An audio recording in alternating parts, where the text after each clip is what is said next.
like to hear more about the doctrine of discovery and how that affects these issues.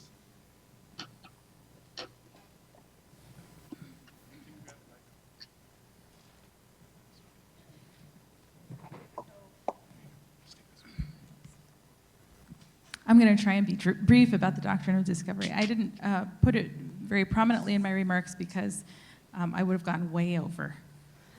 The doctrine of discovery is a doctrine that was created by the church in the 14th century and is now the legal doctrine that defines land exploitation in the world.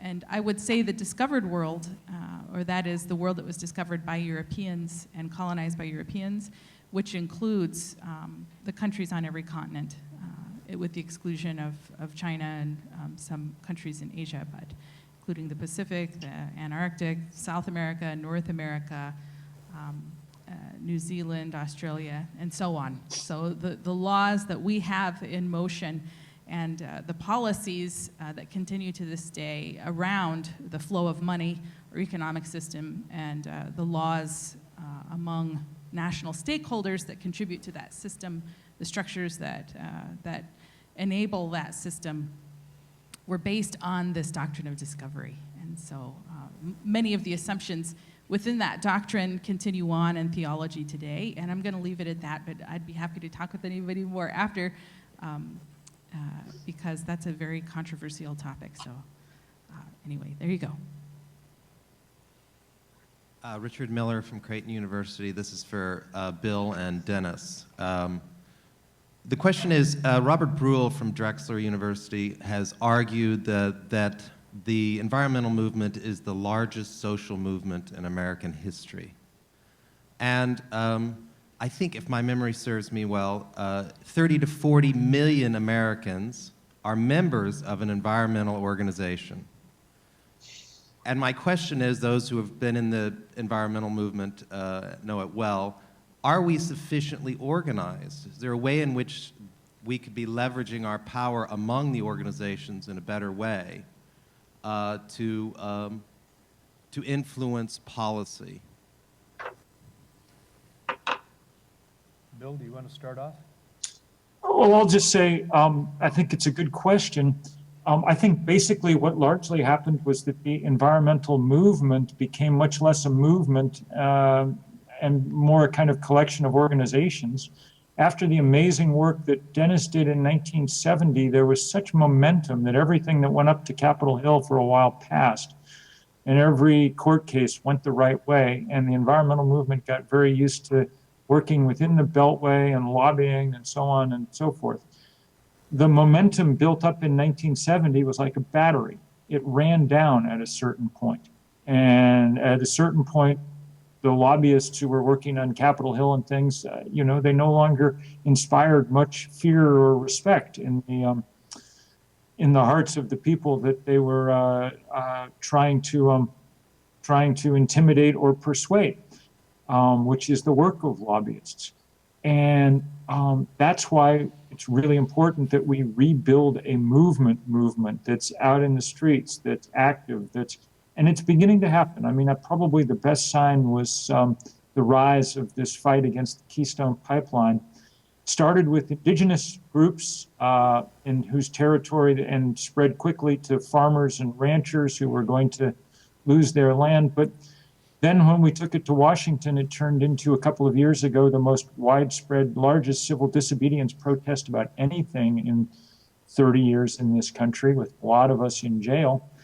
And that in turn inspired pretty much all the big environmental groups to get on board and provide a lot of help going forward. And despite the fact that they had to stand up to the Obama administration, it became a kind of cause for them. That's the kind of organizing we need to do on a broader, we need to do around a lot of things. Our work at 350 has always been premised on the thought that the world doesn't need more environmental organizations. And we've always thought of ourselves in kind of open source terms. Our job is to create, basically our job is to create fights and campaigns and get others to come join in with us. And that's what we keep trying to do. But that's basically just because, we're feisty.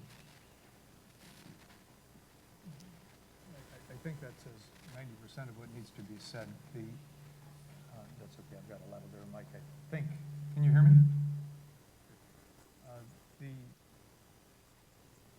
The precise question about the number of members of environmental organizations is at least obliquely related to the size of the movement, but to some great extent built upon a membership recruiting strategy that ties with direct mail. It created two things. One, an overwhelmingly white, college-educated set of members, because that's who responds to direct mail sociologically in the United States. And second, a group of, of members who sort of fulfill their responsibilities by sending in their checks once or twice a year and are kind of hiring mercenaries to go fight their battles for them in Washington, D.C. And the real question in movement terms, the way that Bill was talking about it, doesn't relate so much even to the ability to mobilize majorities on issue after issue after issue in the United States. Strong emotional minorities carry the day because they will throw people out of office. Most of the elections in the United States are somewhere in the range of 45 to 55%. That's 99% of them. Most of them are really 48 to 52%. If you can command 5% of the electorate who will vote on the basis of one issue or one collection of issues, suddenly you're enormously powerful. And that has been done by a whole lot of single interest groups, and they tend to be candidly on the other side of most of the people in this room on issue after issue after issue. We have aspired in the environmental movement to be bipartisan, to be broad, to be majoritarian, and that strategy has not worked terribly well. We've also striven to be enormously learned. We have some terrific scientists and economists and attorneys. And in the kind of world I'd like, that kind of expertise really matters. In the kind of world we have, my comment early on about you don't know what you can't do, there's something to not having that much expertise occasionally and just pushing like crazy. And we've backed away from that. And that's why the 350 organization and a whole lot of spontaneous grassroots groups, boy, I talked about midnight syphilis. This is an even worse one. It's a little bit like Al-Qaeda. I mean, there is this thing that is 350, but there's no hierarchical structure. Anybody can go out and set up this thing in country after country. And it is bubbling up from the bottom in a way that is full of energy, full of passion, full of enough knowledge to really begin to shift policy. And that's hopeful. Hi, I'm Anna-Marie Vegan, and I'm from Loyola University in Chicago. And I want to be among the first to welcome everyone to Loyola in March, where we want to keep taking up this conversation of what Jesuit universities and colleges can do. And I'm Lutheran, but I'm still a proud enough member of a Jesuit university to be frustrated that Dayton beat us to it, but still wanting to lead the way of divestment. I traditionally teach medical ethics and healthcare ethics at Loyola, but I just taught a new course on global health, human health, and ecological health in the context of climate change. And so for a long time, I've been a champion of Partners in Health, and now many of you probably know that Jim Kim is head of the World Bank and one of the co-founders, and I'm trying to think about some things you said, Sarah, about engaging the Bretton Woods institutions. And so I'm just thinking strategically, is there an ally now there at the World Bank, or how do we have a different kind of conversation? And I know the UN Summit is also in September around the time of the Big March, Bill, and thank you for all of your work on that. But what are your thoughts about, as institutions of higher learning, having conversations with World Bank and IMF and those, and what would you say? Is that a waste of time, or is it helpful? I would like to respond to that. I think what's intimidating is there isn't a clear mechanism for engaging those structures since they're non-transparent structures. And to that I say, let's give them a call. I have a phone. I'm just a person, and I started doing organizing in this movement among Indigenous people by picking up my phone and starting calling people that could be moved and influenced. And I work directly with the bank, particularly the Inter-American Development Bank and the World Bank. And in my estimation, they have not been an ally, and they will do what they can do and what they must do when they have to do that, and not a day before.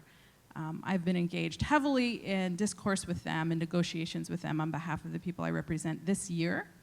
And I have allied with the Inter-American Courts on Human Rights, and we have made the Inter-American Development Bank a target. Traditionally, those courts focus only on nations, and we have those institutions in our crosshairs. The great thing about the World Bank is that they have awesome research. They have the best research machine on these issues that I have ever seen, particularly as it pertains to human rights. So they understand everything that they're doing, and they're doing it with their eyes wide open. I like to name names. It's one of the things I like to do. Jonathan Renshaw is the guy I'm working with at the bank now. And he has said in a board meeting full of officials at the bank that the destruction of the lands of indigenous people and the people that inhabit them it's a negligible impact. That is to say, it doesn't matter.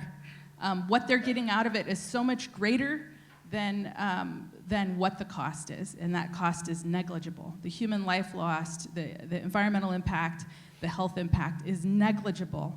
And I also want to point out about the bank, what they do is they invite private investors. We've been lucky enough to go to the Board of Governors meetings this year in Brazil. And they say this country is now open for exploitation. It's open for investment. Come all, come one, come all. It's open. So again, I would just say there are no laws being broken. There are no regulations that are being violated.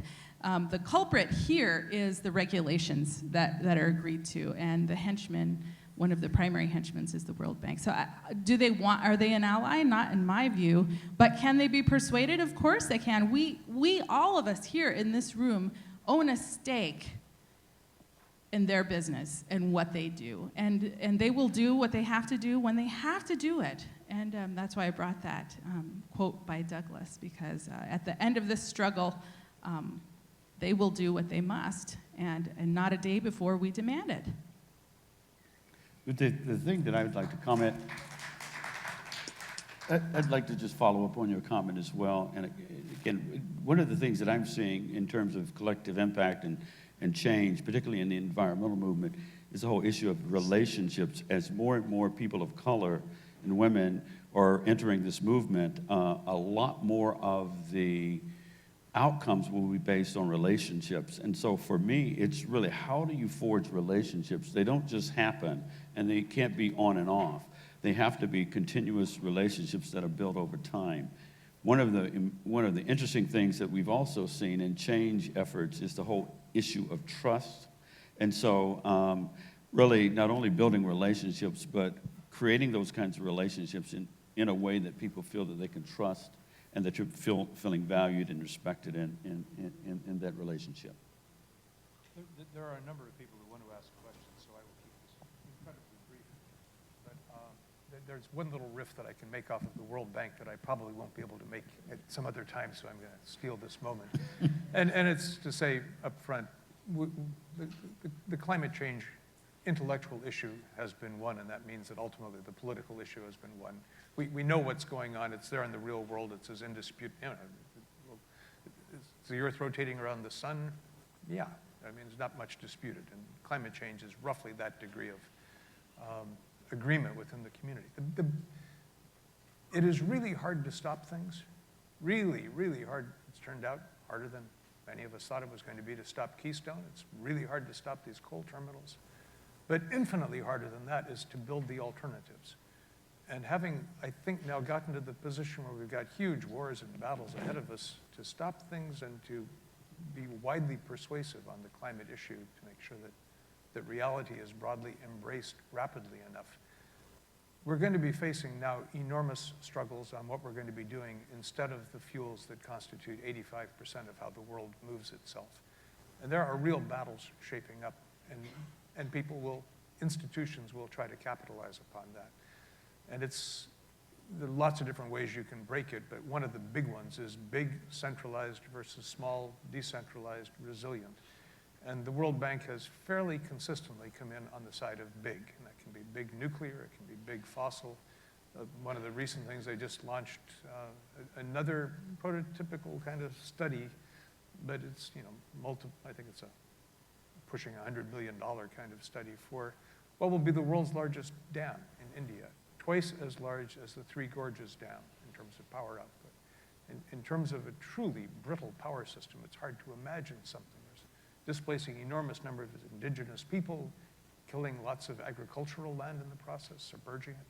And I guess I just wanted to say, beyond a recognition of a problem and the need to stop all sorts of behavior, we need also, in communities like this one, the intellectual community, to start building the case for what we want instead.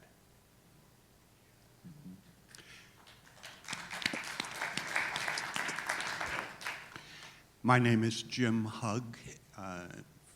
I'm a Jesuit, and I agree, push the Jesuits harder. I came to these issues from working on global poverty for many, many years.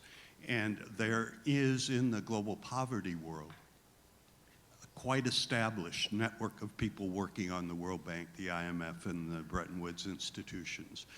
They need to be brought together. The thing I want to bring before the group, and it's something Mr. Henderson touched on, it's something Sarah touched on, but needs to be kept in front of us. We can't look at the ecology issues without looking at the poverty issues. We talk about the need to cut back and stop so much of what we're doing, and that's right. But there are 1 billion people who every day are hungry or malnourished in the world. They need to consume more. There are